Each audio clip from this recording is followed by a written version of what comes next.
ใจเพื่อช่วยให้หูทั่วถึงชั่วดีสังฆคุณทูลไว้ในชีวิตเพื่อช่วยปิดปลดทุกข์เป็นสุขีโดยบุญอภิวันอัญชรีสวัสดีโดยการนิรันดร์เทิน10 นิ้วกราบแนบใต้ไหวสาปารมีธรรมในครูบาอาจารย์พระมหาเถรานุเถระท่านเจ้าคณะพระสังฆาธิการทุกรูปทุกตนขอความสุขความสวัสดีในธรรมะแห่งองค์สมเด็จพระสัมมาสัมพุทธเจ้าจงมีแก่บรรดาสาธุชนท่านผู้ฟังทุกท่านที่ได้มีโอกาสเปิดวิทยุรับฟังรายการเสียงธรรมก่อนรับตาตั้งสถานีวิทยุเพื่อการศึกษาพระพุทธศาสนาและวัฒนธรรม FM ความถี่ 104.50 เมกะเฮิรตซ์วัดฝ่ายหินตำบลสุเทพอำเภอเมืองจังหวัดเชียงใหม่เมตตาในท่านพระครูสมุวิสุวัตวรกิจโจท่านเจ้าอาวาสท่านเจ้าสำนักท่านผู้อำนวยการสถานีวิทยุแห่งนั้นถวายเวลาเพื่อธรรมภาพพระมหาประสิทธธรรมาภินันโทน้อมนำเอารายการนี้มาอุเอิญเจริญพรมาเป็นปฏิพรครับบรรดาท่านสาธุชนท่านผู้ฟังทั้งหลายที่อยู่ท่าดาฟังรายการนี้อยู่ทางบ้านน้ำธรรมคำสอน 84,000 พระธรรมขันธ์เอาก็สามารถรังสรรค์เลือกสรรเอาเรื่องที่เป็นมงคลเอาสิ่งที่เป็นมงคลมาประพฤติปฏิบัติมาคัดเกลาตนตัวเพื่อเข้าใจในอัตในธรรมทั้งหลายเหล่านี้เป็นประทีปธรรมนำชีวิตเป็นลำดับไปเนอกราบ1กราบ2กราบ3กราบ4กราบ5อะระหังสัมมาสัมพุทโธภะคะวาพุทธังภคะวันตังอภิวาเทมิกราบสวากาโตภะคะวะตาธัมโมธัมมังนัมมัสสามิกราบสุปฏิปันโนภะคะวะโตสาวกสังโฆสังฆังนามามิกราบมาตาปิตุขุนังอหังวันตามิกราบปุโนปกาลีวันตามิกราบพระพุทธกราบพระธรรมกราบพระสงฆ์กราบระลึกถึงคุณพ่อคุณแม่กราบระลึกถึงคุณของครูบาอาจารย์ต่อไปก็ตั้งอกตั้งใจสมาทานแก้ว5โกฏากเป็นลำดับไปเนอโยพุทโธอันว่าพระพุทธเจ้าตนใดโลกุตโมตนพาเสริฐอุดมกว่าหมู่สัตวโลกอนันตัญญโนอันมีญาณปัญญาที่สุดบ่ใดสันนิสิโนนั่งอยู่แล้วดีนักบ่หวั่นไหวแต่พยามารนั่งเนื้อแท่นแก้วแทบใกล้เขาไม่มาโพตนพาเสริฐมหาธิวิจัยโยผจญแพ้สงครามอย่างใหญ่มาลังยังพยามารสาเสนังกับตังเสนาลิพรมานากันจริงก็ได้ถึงแล้วสัมโพธิงยังปัญญาสัพพัญญูตยานตรัตนุยยธรรมทั้งมวลอาหังอันว่าคาปัณณมามีก่อนอบน้อมไว้โดยกายวจีมโนตั้งพุทธังยังพระพุทธเจ้าตนนั้นแลโยมกะธัมโมอันว่ามกะธรรมอันใดอันตังกิโกอันประกอบโดยองค์8ประการสัมมาทิฏฐิอาทิโกอันมีสัมมาทิฏฐิเป็นต้นอริยปัตโตอันเป็นหนทางมีไกลจากบาปอันเป็นหนทางเส้นซื่อบ่คดบ่เลี้ยวเพื่อเข้าสู่นิพพานันพ้นจากทุกข์ในวัฏสงสารจะนานังแห่งคนทั้งหลายโหติก็มีแลอายังมกะธัมโมอันว่ามกะธรรมนี้อาสันติกาโลอันกะทำมือบาปลำงับดับหาย โห ดูทาโสนยโยอันมีนัยยะอันควรจักหูจักหันยากนักปานิยานิโกอันนำสัตว์ออกจากวัฏสงสารโหติก็มีแลถ้างั้นว่าคาปันนามามีก่อนบน้อมไว้โดยกายวจีมโนตังธรรมังยังภาษาธรรมเจ้านั้นแลโยสังโฆอันว่าพระสังฆเจ้าหมู่ใดวิสุทธโธอันบริสุทธิ์จากบาปวราตคินายโยอันควรฮับเอาตานันพาเสดแห่งคนและเทวดาทั้งหลายสันตินทริโยอันมีอินทรีย์ทั้งหกระงับดินักสปะมระปาหิโนอันมีมาละคือกิเลสละได้เสียแล้วอนาสาวโวอนาสาวะธรรมบ่ได้สมิติปโตอันใดถึงแล้วยังความสำลิดทีบรมวรคุณเนหิเนเกหิโดยหมู่คุณทั้งหลายอันมาโคติก็มีแลอาหังอันว่าคาปันนามามีก่อนบน้อมไว้โดยกายวจีมโนตังสังฆังซึ่งพระสังฆเจ้านั้นแลโยอาหังอันว่าคานามามีก่อนบน้อมไว้พุทธังยังพระพุทธเจ้าตนทารัตนุใหญ่อย่าทำตังมวลคุณอาสากลันตังอันมีคุณปันดังน้ำมหาสมุทรอาหังอันว่าคานามามีก่อนบน้อมไว้ก่อนบน้อมไว้ยังมันมีคุณปันนั่งน้ำมาสามุตอาหังอันว่าคานามามิก่อนบน้อมไว้ธรรมังยังพระสัทธรรมเจ้าโมนีรายจะเทสีตังอันพระพุทธเจ้าอักเทศนาอันมาเทศนาอาหังอันว่าคานามามิก่อนบน้อมไว้สังฆังยังพระสังฆเจ้าโมนีราชสาวกังอันเป็นลูกศิษย์ฟังคำสอนแห่งพระพุทธเจ้าอาหังอันว่าคานามามีก่อนบน้อมไว้กรรมฐานะทายกายะลิยังครูบาอาจารย์เจ้าอันเป็นกรรมฐานะทายกาอันสำแดงของแห่งนิพพานอันว่าขีญาอันใดบูชายังพระพุทธเจ้า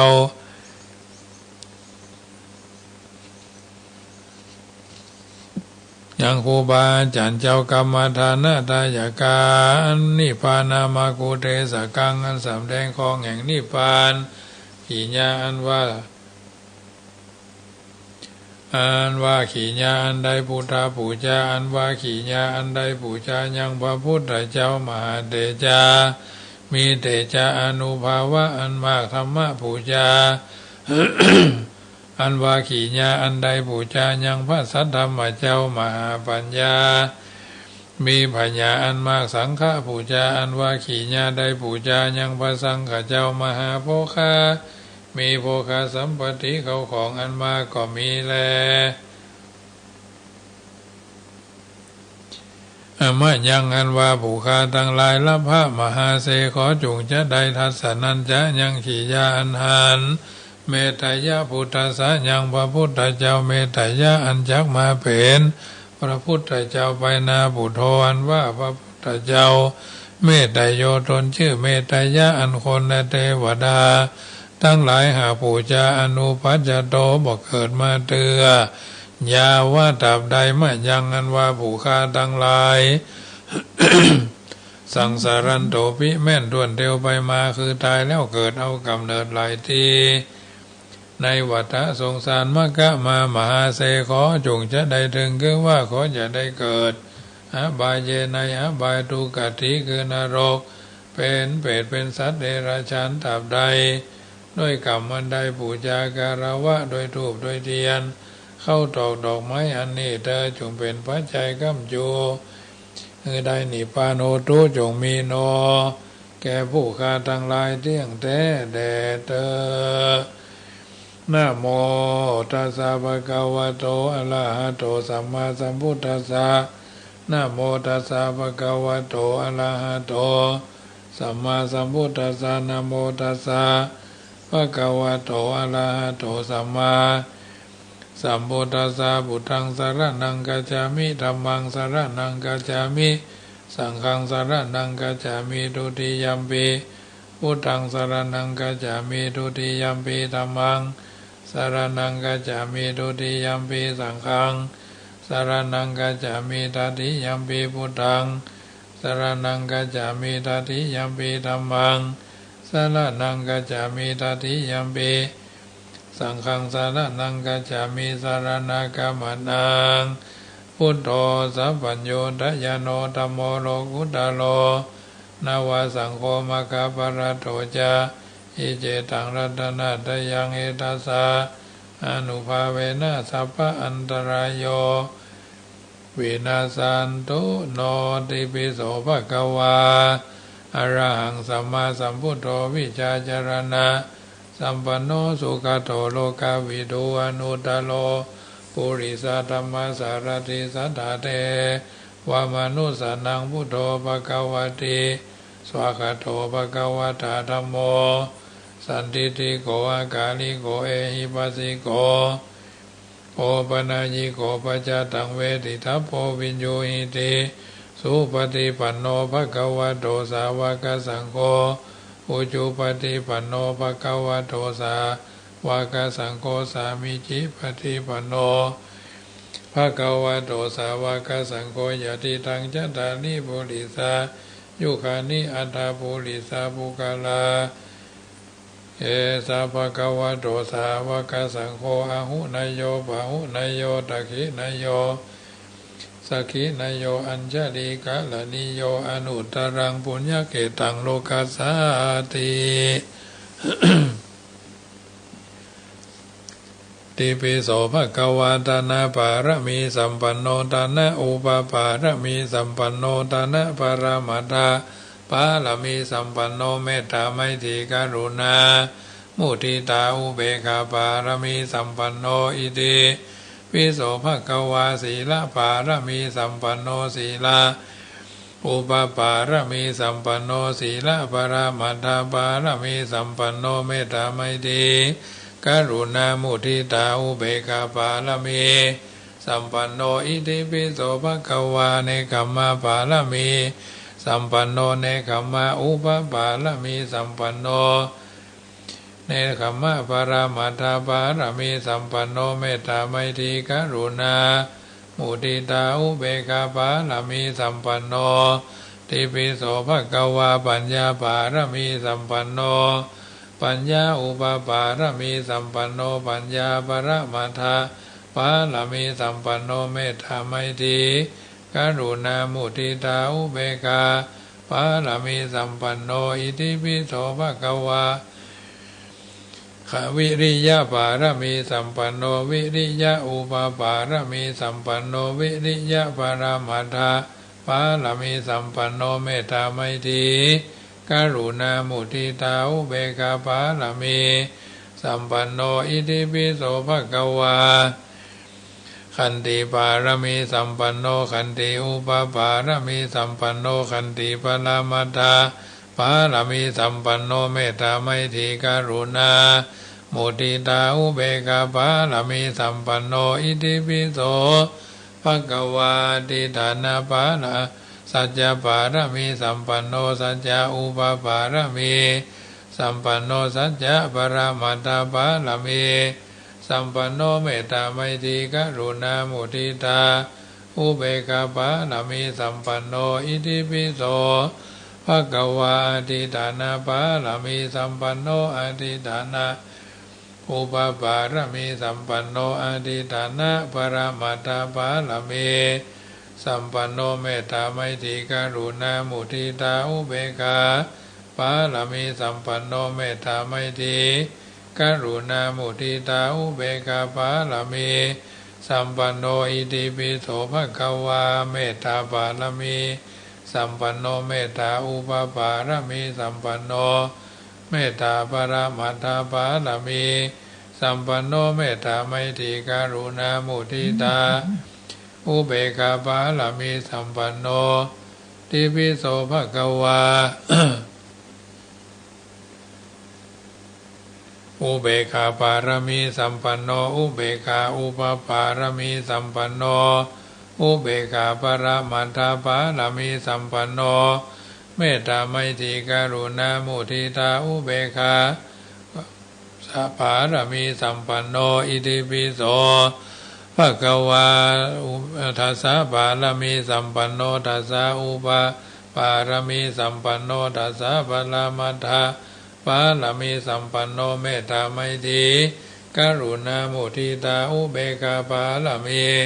สัมปันโนโสภควาอิติปิเอวัมเมสุตังเอกังสามัญญังภควาสาวัตถิยังวิหารติเจตวันเนอนาถาบินดิกัสสะอารามเมตระโขภควาภิกขุอามันเตสิภิกขโวติพระทันเตติเตภิกขุภควาโตปัญจโสโส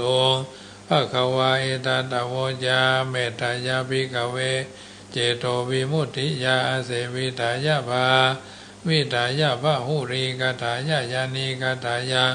วัตถุกตายาอนุติตายาปริจิตายาสุสมารัฐายาอิเมเอกาทัสสานิสังสาปฏิกังคากัตเมเอกาทัสสาสุขังสุปฏิสุขังปฏิปุตจตินาปะปะกังสุปินังปัสสติมนุสานัง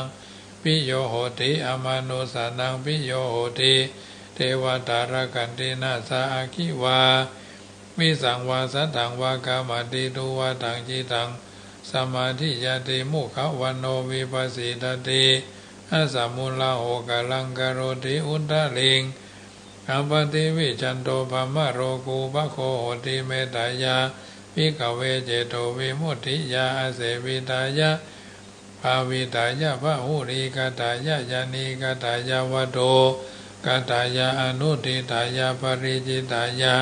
สุสมารัตายาอิเมเอกาทัสสานิสังสาปฏิกังคติอิตามโวจาภควาธรรมนาเทภิกขุภควโตปาสิตังอภินันโทนติ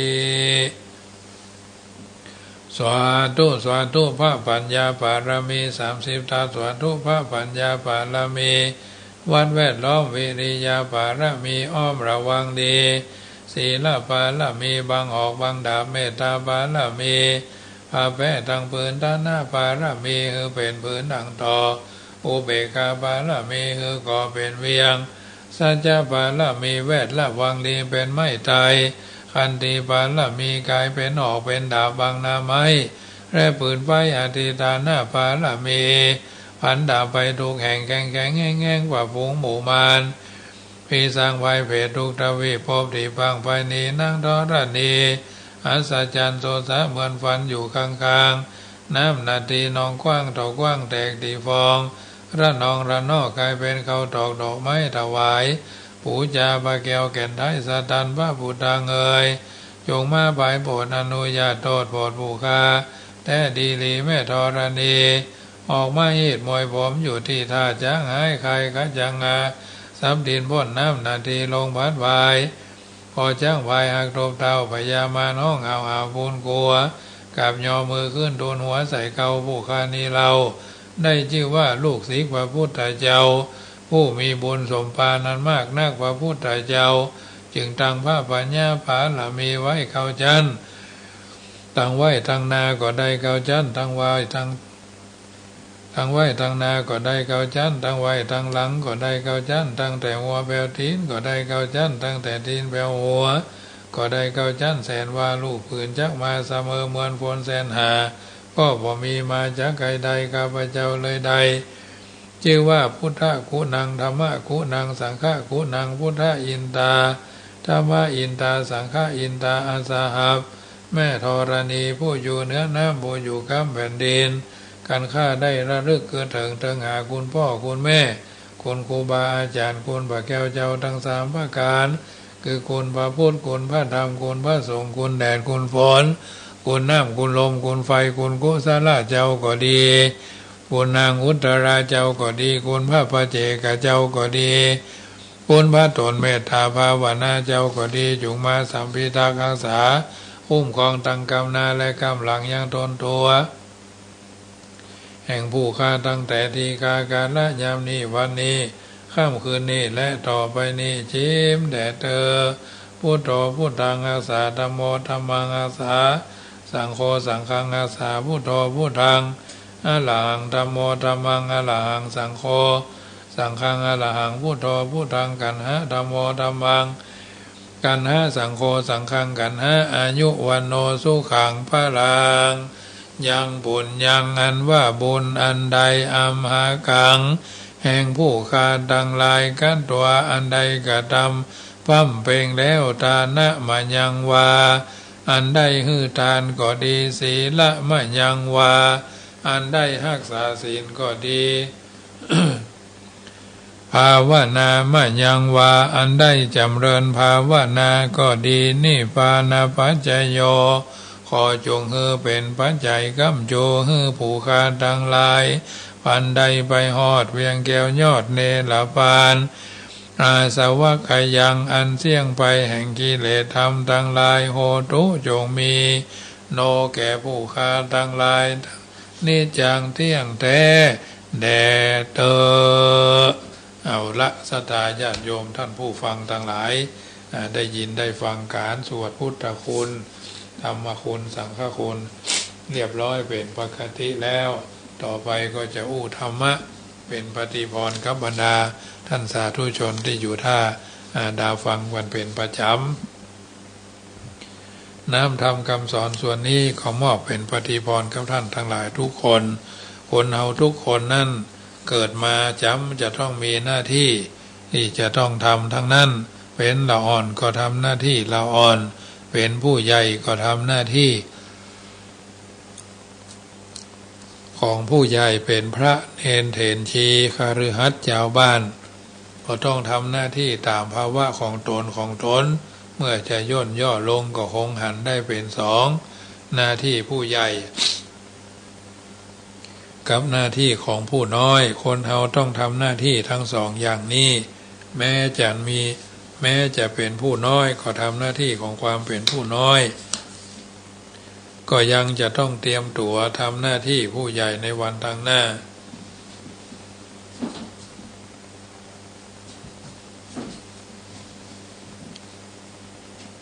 ถึงข่าวทำหน้าที่อย่างใดก็ทำหน้าที่นั้นให้เรียบร้อยถ้าหลีกเลี่ยงมาทำหน้าที่ของตนแล้วหรือซักแต่ว่าทำมามีความจริงจังมามีความจริงจังมีความจริงแท้ก็เสียความเที่ยงธรรมมาทำตนให้มีความเจริญได้โดยเหตุนี้ความประพฤติเที่ยงธรรมตามหน้าที่จึงเป็นหลักแห่งความประพฤติที่สำคัญอย่างหนึ่งที่จะทำให้ตัวเองและคนอื่นตลอดถึงหมู่คณะมีความเรียบร้อยเจริญรุ่งเรืองได้คนเอาที่ตั้งกันเป็นหมู่เป็นคณะและสมาคมทำกิจการบอกว่าชนิดใดต้องมีผู้ใหญ่ผู้น้อยบังคับบัญชาซึ่งกันและกันผู้ที่สมบูรณ์ด้วยชาติสกุลมีความรู้ความสามารถจัดเป็นผู้ใหญ่ในสถานที่นั้นที่ต่ำกว่านั้นก็ลดหย่อนกันตามขั้นเป็นลำดับไปต่างคนก็ต่างประพฤติตามหน้าที่ของตนเป็นผู้ใหญ่ประพฤติตามหน้าที่ของผู้ใหญ่บำรุงอัธยาศัยคือบำรุงอัธยาศัยยึดเที่ยวธรรมะเป็นบรรทัดฐานธรรมะสำหรับผู้ใหญ่นั้นมีอยู่สี่ข้อก็คือเมตตากรุณามุทิตาอุเบกขารวมเรียกชื่อว่าพรหมวิหารธรรมคือธรรมสำหรับเครื่องเป็นเครื่องของผู้ใหญ่คือธรรมที่ทำเครื่องปฏิบัติของผู้ใหญ่เมตตานั่นก็คือการแผ่ไมตรีจิตสนิทสนมให้ผู้น้อยในผู้น้อยคิดจะให้เขาได้รับความสุขความเจริญด้วยความรู้ความสามารถและความประพฤติดีอันเป็นหนทางให้เกิดลาภยศสรรเสริญรักษาตนให้รับความสุขสวัสดีคุณธรรมข้อนี้เป็นเครื่องบำรุงอัธยาศัยและน้ำใจมีความเอื้อเฟื้อเผื่อแผ่ซึ่งกันและกันเป็นมรมนทินคือกิเลสเครื่องเศร้าหมองกล่าวคือความโกรธความอาฆาตพยาบาทให้บรรเทาเบาบางลงไปกรุณาความคิดสงสารผู้ที่มีความทุกข์ยากลำบากยากจนข้นแค้นเมื่อหันคนหรือสัตว์ได้รับความลำบากเพราะโรคภัยก็ดีอันตรายอื่นๆก็ดีรู้สึกสงสารคิดแก้ไขช่วยเหลือโดยทางที่ชอบที่ควรคุณธรรมข้อนี้ เมื่อได้บำเพ็ญให้ถูกต้องย่อมพ้นเสียซึ่งเวรและภัยปราศจากการเบียดเบียนซึ่งกันและกันและประสบผลคือความสุขในที่ทุกสถานมุทิตาก็คือความพอยินดีในเมื่อคนอื่นเขาได้ดีโดยความหมายก็คือมีความชื่นบานในใจเวลาที่เขาได้รับความดีมีความเจริญด้วยความรู้ความสามารถและได้ราบยศก็พลอยชื่นชมยินดีตามคุณธรรมข้อนี้หากมีอยู่ในใจและยอมรับยอมกำราบปราบปรามเสียได้ซึ่งความอิจฉาริษยาในความดีของผู้อื่นเมื่อหันเขาได้รับความดีแล้วอดทนอยู่บ่ได้คิดขุ่นเคืองงุ่นง่านไปต่างๆนานาความริษยานี้เป็นโทษทำลายความเจริญแห่งหมู่คณะบั่นทอนความสามัคคีทำให้หมู่คณะมีความเสื่อมแตกทำลายแม้แต่ตัวเองก็เสียผู้เสียคนเพราะเมื่อความอิจฉาริษยาเกิดขึ้นในดวงใจย่อมทำให้กลุ่มรุมจิตใจวิปริตไปต่างๆนานาโดยอาการอันวุ่นวายคิดหาอุบายทำลายเข้าโดยทางทุจริตคิดส่งเสียดยุยงแม้โดยเหตุที่บ่มีมูลเหตุแห่งความจริงจัดเป็นความชั่วร้ายประเภทหนึ่งซึ่งคนเฮาควรหลีกควรเว้นให้ห่างไกลอุเบกขาก็คือการวางเฉยถ้าคืดเผินดูเหมือนว่าเอาใจออกห่างภัยจะเป็นอย่างใดก็จ้างเตอะดุจคนใจจืดความจริงบ่ได้หมายความถึงอย่างนั้นตามหลักกรรมว่าอุเบกขาหมายถึงการวางตนเป็นกลางบ่เข้าข้างปุ้นข้างเพบ่ออกข้างหั่นข้างนี้ผู้มีหน้าที่ปกครองผู้บริหารหมู่คณะผู้รักผู้ใหญ่จะต้องประพฤติปฏิบัติตนสม่ำเสมอเมื่อใครประพฤติดีก็ชมเชยเมื่อไผ่ประพฤติดีก็ชมเชยยกย่องความดีไผ่ประพฤติชั่วก็ต้องทำตำหนิลงโทษตามความผิดบ่ทำตนให้เอ็นเอียงไปด้วยอำนาจแห่งอคติเช่นพอใจรักใคร่ต่อฝ่ายใดฝ่ายหนึ่งและกึศประทุษร้ายต่อคนที่ตนบ่ชอบลงโทษแต่คนที่บ่มีความผิดยกย่องคนที่บ่มีความดีโดยหลงเชื่อคนอื่นบ่มีการไตร่ตรองสืบสวนโดยรอบคอบกรับเกรงต่อผู้มีอำนาจบ่อาจทำหน้าที่และภารกิจเที่ยงธรรมการเป็นผู้ประพฤติตนสม่ำเสมอบ่เชือนแชด้วยอคติดังกล่าวมาชื่อว่าอุเบกขาคือการวางตนเป็นกลางผู้ที่บำรุงอัธยาศัยตั้งอยู่ในคุณธรรมทั้งสี่คือเมตตากรุณามุทิตาอุเบกขาเพื่อแผ่ไมตรีคิดสงสารปล่อยยินดีวางเฉยเรียกว่าพรหมวิหารธรรมนี้นับว่ามีความประพฤติปฏิบัติเที่ยงตรงตามธรรมตามธรรมตามฐานะของผู้ใหญ่ส่วนผู้น้อยก็ต้องประพฤติตนตามหน้าที่ผู้น้อยกล่าวคือมีความเคารพนับถือผู้ใหญ่ที่ตนมีความเคารพนับถือบ่แสดงอากัปกิริยาเย่อหยิ่งจองหองด้วยประการต่างๆตั้งอยู่ในโอวาทความบังคับบัญชาของบ่ฝ่าฝืนต่อคำสั่งมีความสวามิภักดิ์จงรักภักดีประพฤติตนให้สมควรแก่หน้าที่บ่ขี้ข้านมันทำกิจการบ่ต้องให้ได้ตักเตือนบ่เงี่ยงงอนลบหลีกทำให้เสียงานถือเอาบ่ให้ล่าช้าเวลาที่กำหนดเอาใจจดจ่อมุ่งหมายต่องานที่จะดำเนินไปสู่ความเจริญอันเป็นตัวผลยกย่องผู้ใหญ่ตามคุณความดีของท่านบ่ลบหลู่บุญคุณบ่ติเตียนใส่ความโดยฐานะทุจริตเป็นต้นนี้เป็นหน้าที่ของผู้น้อย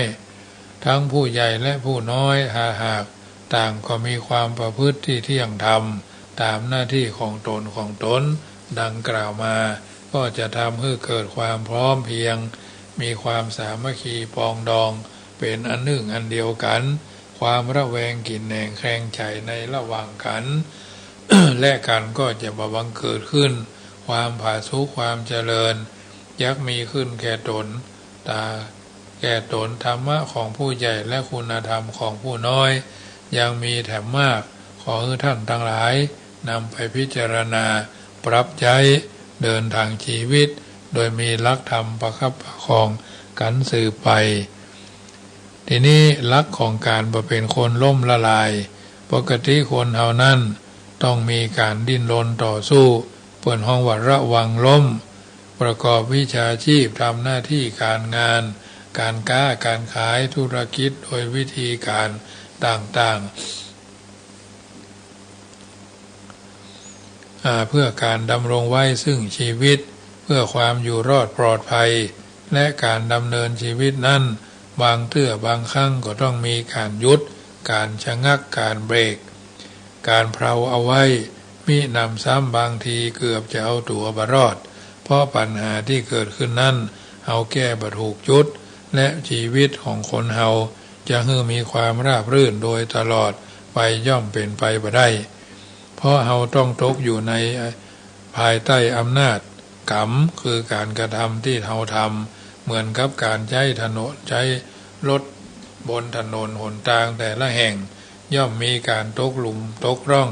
กันด้วยเหตุปัจจัยต่างๆแต่เพื่อความปลอดภัยของผู้ที่นั่งบนรถและเพื่อป้องกันการชำรุดเสียหายของรถต้องหาวิธีการลบหลีกเว้นสิ่งเหล่านั้นจึงจะมีความจำเป็นอย่างยิ่งที่จะต้องมีการประคับประคองเมื่อการเดินทางของเราต้องพบกับอุปสรรคบ่อยจนเกินไปและเพื่อป้องกันบ่ให้มีการล้มละลายในชีวิตพระพุทธเจ้าจึงทรงวางหลักเอาไว้มีอยู่4หลักด้วยกัน1ของอันอย่างที่หายไปต้องแสวงหาของอันอย่างที่หายไปต้องแสวงหา2ของที่ชำรุดแล้วต้องมีการซ่อมแซม3รู้จักประมาณในการใช้จ่าย4ตั้งพอใจ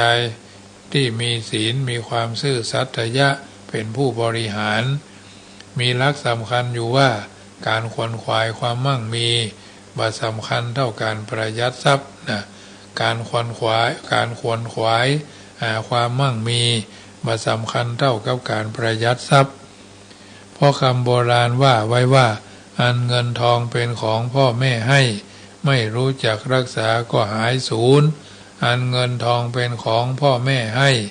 ไม่รู้จักรักษาไว้ก็หายสูญเพราะฉะนั้นเมื่อเอาหาทรัพย์ได้ด้วยความตรงแล้วจะนักจะน้อยก็ตามก็จงใจทรัพย์ด้วยความมัธยัสถ์ทรัพย์จึงจะคือความสุขแก่เราได้หลักการทั้ง4ข้างต้นข้อที่3เป็นข้อที่ต้องระวังมากที่สุดคือความรู้จักประมาณในการใช้จ่ายที่เฮาอู้กันทุกวันนี้ว่าเศรษฐกิจตกต่ำเศรษฐกิจฝืดเคืองเศรษฐกิจอย่างก็เป็นว่าเงินบาท100ตัวอย่างที่มันว่ากันในสังคมนะก็เพราะว่าคลังของประเทศเราต้องจ่ายนักกว่าได้ที่ว่าครอบครัวอัตคัดก็เพราะว่าเจ้าบ้านมีรายได้น้อยกว่ารายจ่ายเราพากันห้องทุกข์ว่ายากจนขัดสนก็เพราะว่าเราหาได้บ่เท่ากับเสียนั่นเองในพระไตรปิฎกจตุกนิบาตชาดกในข่าวเอาไว้ว่าติดไถยังเตสังยะมันตัสสะโพโคแปลว่าเมื่อท่านประหยัดทรัพย์เงินทองของใจ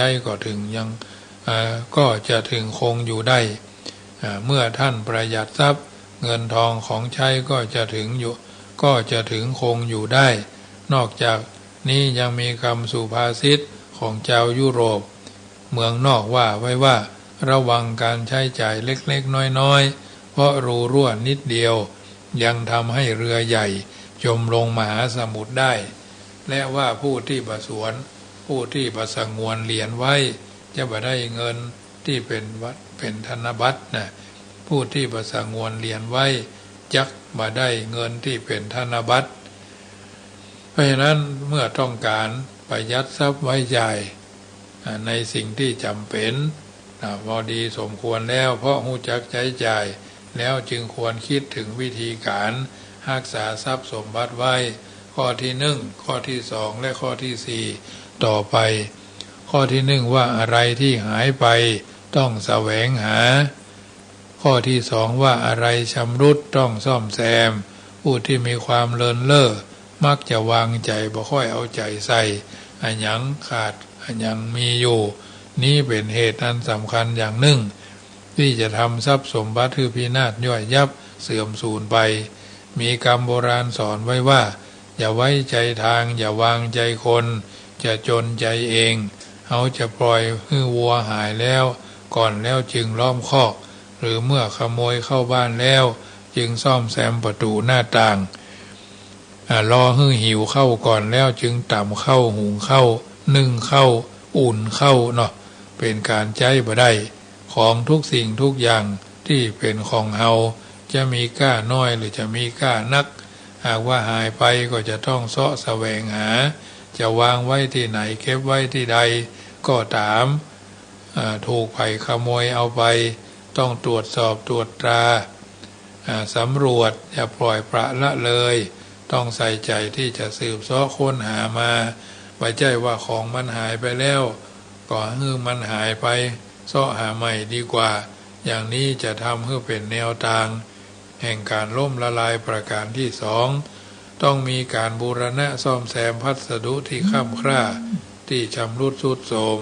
บุคคลที่ทำให้ฐานะของตนเองต้องคลอนแคลนง่อนแง่นเนื่องมาจากของเก่าก็ทิ้งเสือของเก่าก็ทิ้งเลยเสื้อผ้าที่ยังใช้ได้หรือเย็บชุนเอาไว้ใช้ก็ได้แม้บ่มีการปะเย็บชุนก็ใจอุ่นใจพอขาดแล้วก็ขว้างก็ทิ้งขว้างเบอะขว้างบะอย่างทำนองเนี้ยควรปรับใจก็ได้มาควรจะปรับควรปรับใจได้ก็ยอมรับปรับใจได้แนวการประหยัดการใช้จีวรสมัยพระพุทธเจ้าที่พระอานนท์แสดงไว้มีการเปลี่ยนสภาพอำนวยประโยชน์ในฐานะนั้นๆองค์ที่ได้จีวรใหม่มาเอาจีวรเก่าของตนแก่ผู้มีจีวรเก่ากว่าคนที่มีจีวรเก่ากว่าก็เอาแก่คนที่มีจีวรเก่ากว่านั้นแถมจนมีจีวรเก่ากว่านั้นขาดไปแล้วก็เอาไปทำผ้าปูนอนผ้าปูนอนเก่าก็เอาไปทำผ้าเพดานผ้าเพดานเก่าก็เอาไปทำเป็นผ้าปูนั่งผ้าปูนั่งเก่าก็เอาไปทำเป็นผ้าเช็ดเท้าเช็ดพื้นเนาะ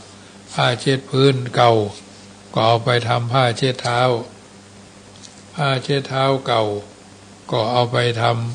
ำขยำดินทำเป็นโครนฉาบผ่าผนังกุฏิเลยใจกันมามีที่เสี่ยงที่สุดจานว่าเป็นวิธีการปรับใจตลอดไปเป็นต้นพัสดุสิ่งของต่างๆที่เราหันว่ายังใจได้อยู่ก็ควรที่จะทำการซ่อมแซมปรับปรุงให้ดีขึ้นโดยใจต่อไปแถมไม่ต้องจับจ่ายซื้อหาแถมต่อไปเป็นการสิ้นเปลืองโดยใช่เหตุเพื่อเป็นการหู้จักประมาณในการใช้จ่ายการบริโภคทรัพย์สมบัติซึ่งเป็นส่วนที่3ผู้ใดที่หู้จักการประหยัดในการซื้อหาในการใช้สอยก็ทำให้ฐานะความเป็นอยู่ของตัวเองดีขึ้นไม่ต้องเป็นคนล้มละลายแต่ถ้าหากเป็นคนประเภทปากถุงล้นก้นถุงหัวก็จะต้องตั้งตัวบ่ได้ประการสุดท้ายต้องตั้งสติหรือบุรุษผู้มีศีลมีธรรมถือสัจจะให้เป็นผู้นำเป็นผู้บริหารเมื่อเอาตั้งผู้ทุศีลคนบ่มีศีลเป็นผู้บริหารแล้วความอยู่รอดปลอดภัยจะบ่เกิดขึ้นคำว่าทุศีลในที่นี้หมายถึงว่าเป็นคนผิดศีลอย่างเดียวหมายถึงคนที่มีอัธยาศัยไม่ดีไม่มีปัญญาเป็นหลักการที่จะเก็บรักษาทรัพย์สมบัติจะเพิ่มพูนทรัพย์สมบัติให้สูงขึ้นบ่มีความคิดบ่มีสติปัญญาสามารถในการรักษาทรัพย์เป็นคนประพฤติผิดศีล5โดยตลอด ในวงการใดมีผู้ทุศีลว่ามีคุณธรรมว่ามีความซื่อสัตย์ยะซื่อตรงต่อในวงการนั่นก็จะเป็นการขาดว่าเป็นการขนาดเป็นการขนาดย่อมคือวางแผนวางการภายในครอบครัวก็ตามหรือวงการใหญ่โตสักปานใดก็ตามผลก็จะที่ตามมานั่นคือการล้มลุกคลุกคลานละการทั้ง4ประการนี้ก็คือรู้จักแสวงหาสิ่งที่สูญหายบูรณะซ่อมแซมสิ่งที่ค่ำคร่ารู้จักประมาณในการใช้จ่ายในการบริโภคทรัพย์สมบัติและเป็นหัวหน้าเป็นผู้นำที่ดีสามารถที่จะควบคุมนาวาชีวิตไว้ให้ดำเนินไปในทางที่ดีได้มีความก้าวหน้ามีความเจริญรุ่งเรืองมีความมั่งคั่งด้วยโภคทรัพย์สมบัติทำให้ฐานะของตนบ่ต้องเป็นผู้ล้มละลายจึงขอให้ทุกท่านนำธรรมทั้ง4ประการนำไปเป็นหลักดำเนินชีวิตบ่ให้ผิดเพี้ยนบ่ให้ผิดพลาดจากการเดินทางชีวิตของเฮาท่านทั้งหลายเป็นลำดับไปคำแรงของวันนี้รายการเสียงธรรมก่อนรับตาก็มาถึงช่วงสุดท้ายด้วยกุศลเจตนาที่ท่านได้ฟังแล้วก็นำไปเป็นข้อพินิจพิจารณาปรับใจให้ถูกต้องท่องแท้ ตามสมควรแก่ภูมิปัญญาของเฮาท่านทั้งหลายเป็นลำดับไปญาติโยมท่านสาธุชนท่านผู้ฟังทั้งหลายรายการเสียงธรรมก่อนรับตาอาตมาภาพพระมหาประสิทธิ์ธรรมาภินันโทวัดจังกำตำบลมะกอกอำเภอป่าซางจังหวัดลำพูนเผยแผ่ธรรมมาในนามของคณะสงฆ์หน่วยอบรมประชาชนประจำตำบลมะกอกก็ขอประชาสัมพันธ์บอกเอิ้นเจริญพรเชิญชวนญาติโยมสาธุชนท่านผู้ฟังมีกุศลเจตนาให้ร่วมเป็นเจ้าภาพโรงทานอาหารคือก๋วยเตี๋ยวปันถ้วยน้ำดื่มปันขวดและเครื่องดื่มสมุนไพรและ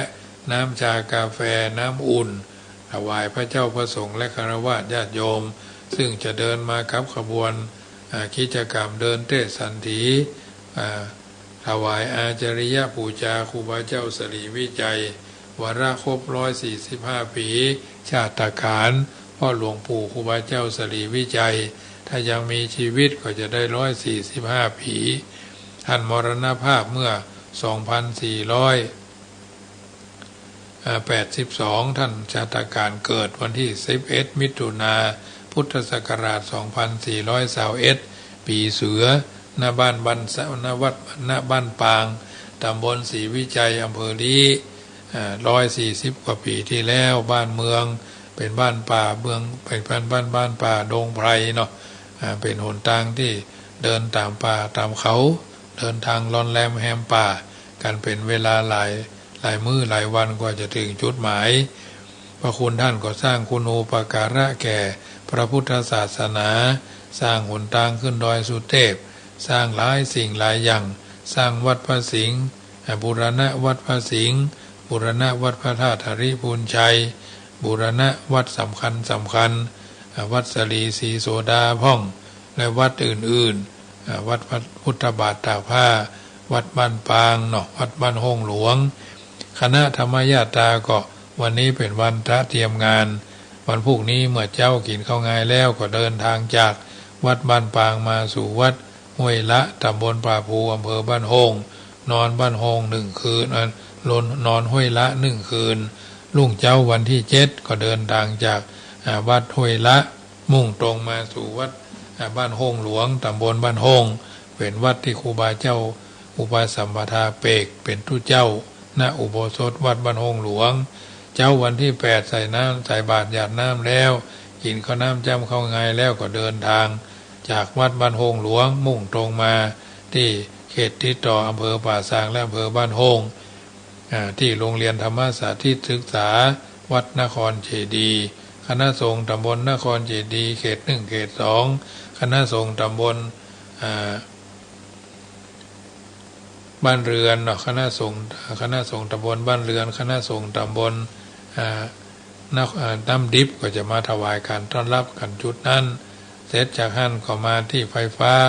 นครเจดีย์เขตที่ต่อบ้านพระบาทตากผ้ากับบ้านสานนั่งเสือ คณะนั้นก็จะแห่กันไปขึ้นวัดพระพุทธบาทตากผ้านอนพักที่วัดพระพุทธบาทตากผ้า1 คืนในวันคืนวันที่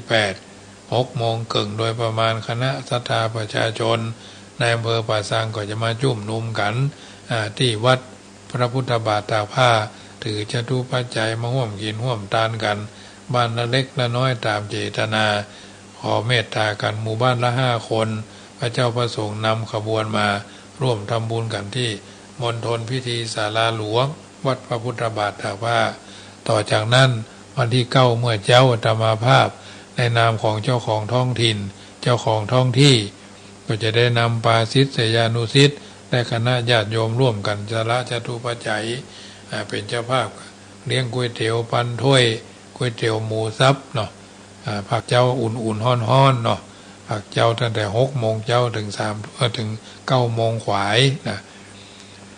น้ำดื่มทำปั้นขวดตลอดจนอื่นๆต่างๆนานาเลี้ยงให้เต็มที่เย็นให้เต็มที่ยินให้อิ่มเสร็จจากนั้น9 โมงครึ่งเพิ่นก็จะเดินทางจากวัดพระพุทธบาทตากผ้ามุ่งตรงไปสู่วัดมรมณียารามโดยขบวนก็จะส่งมอบกันเป็นทอดจากตำบลมะกอกสู่ตำบลม่วงน้อยตำบลม่วงน้อยก็สู่ตำบลแม่แรงตำบลท่าตุ้มตำบลปากบ่องและตำบลนั้นป่าซางเป็นลำดับไปจนกระทั่งถึงสะพานโสภาอันเป็นแค่ติดต่ออำเภอเมืองและอำเภอป่าซางโดยท่านนายอำเภอเป็นต้นเป็นประธานเสร็จจากนั้นก็วันที่11ก็จะได้ไปจัดตั้งขบวนร่วมกับคณะศรัทธาประชาชนจำนวน60 วัด60 ขบวนไปร่วมกันณวัดจามเทวีมุ่งตรงสู่วัดพระธาตุธริพูนชัยอันนี้ก็เป็นกิจกรรมโดนย่อๆธรรมาภาพก็ประชาสัมพันธ์ทุกวัน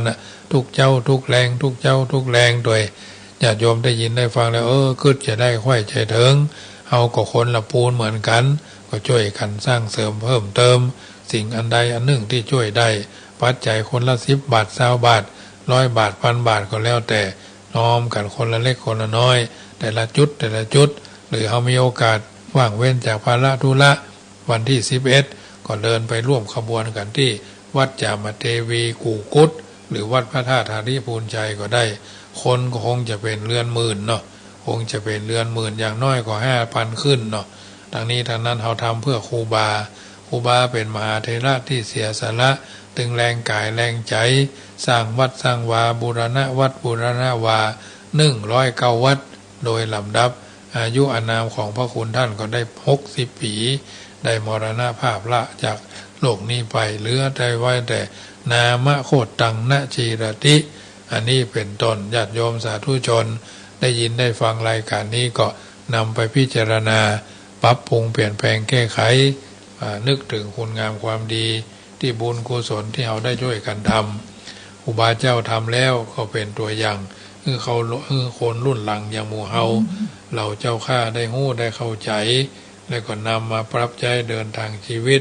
โดยมีลักยึดลักประพฤติเป็นลำดับไปเหมือนดั่งบัณฑิตผู้รู้ก้อนไกเอาเป็นคำสอนให้เอาท่านทั้งหลายนำไปพิจารณาปรับใช้ในโอกาสต่างๆเพื่อเข้าใจในลักอัตลักธรรมเหล่านี้แล้วในฐานะที่เราเป็นชาวพุทธเกิดมาเป็นชาวพุทธมาพบพระพุทธศาสนากระทำบำเพ็ญสิ่งที่ดีที่งามที่เหมาะที่ควรเหมือนวจนะประพันธ์บัณฑิตท่านกล่าวเอาไว้เป็นบัณฑิตเป็นคติธรรมน้อมชิดน้อมใจเอาท่านทั้งหลายฮือตานเป็นการชำระความโลภสมาทานศีลเป็นการชำระความโกรธบำเพ็ญจิตภาวนาเป็นการชำระความหลงโลภโกรธหลงเป็นมรมนทินที่ทำเมื่อเอาท่านทั้งหลายบ่ห่วมกินบ่ห่วมทานบ่ห่วมสร้างบารมีดังบัณฑิตท่านกล่าวเอาไว้ว่ากุศลบุญถึงบ่ลบลี้ยักห่มพกเก้าเกษาเป็นเกินกายฟ้ามหากุศลเป็นสะเภายนต์ขี่ข้ามน้ำกว้างบุญขินบุญทานที่หมู่เฮาได้สร้างจักเป็นตุงนำทางจ้องจัก